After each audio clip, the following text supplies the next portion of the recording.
미국의 빅스텝의 예고에 기업들이 회사채 시장을 기피하고 있습니다. 금리가 급격히 오르면 자금 조달 비용 부담도 커지기 때문인데요. 대신 상대적으로 금리가 낮은 단기 자금 시장으로 몰리고 있습니다. 일종의 피난처로 삼고 있는 건데 일각에선 유동성 위기를 우려하는 목소리도 나옵니다. 허윤영 기자입니다.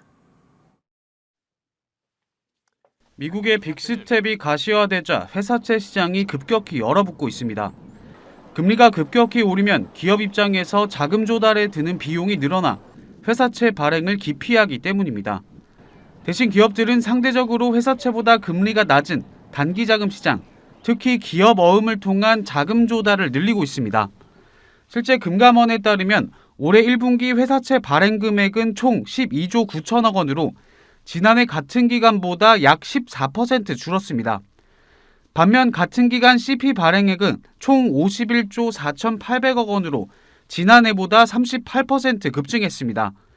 CP는 기업들이 만기 수개월짜리 단기 자금을 조달하기 위해 찾는 시장입니다.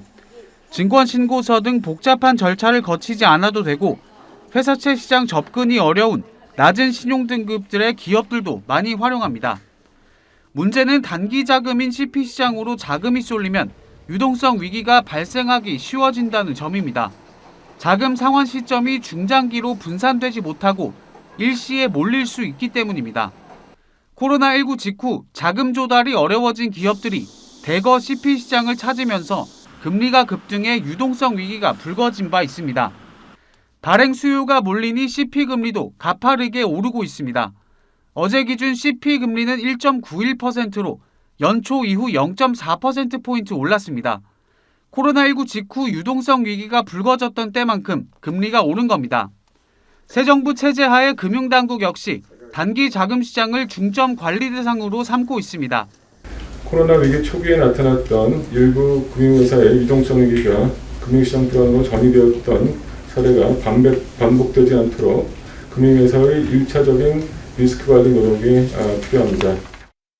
금융당국은 특히 단기자금 시장 의존도가 높은 증권사 등 비은행권의 유동성 리스크를 중점 점검하겠다는 계획입니다. 머니투데이 방송 허윤영입니다.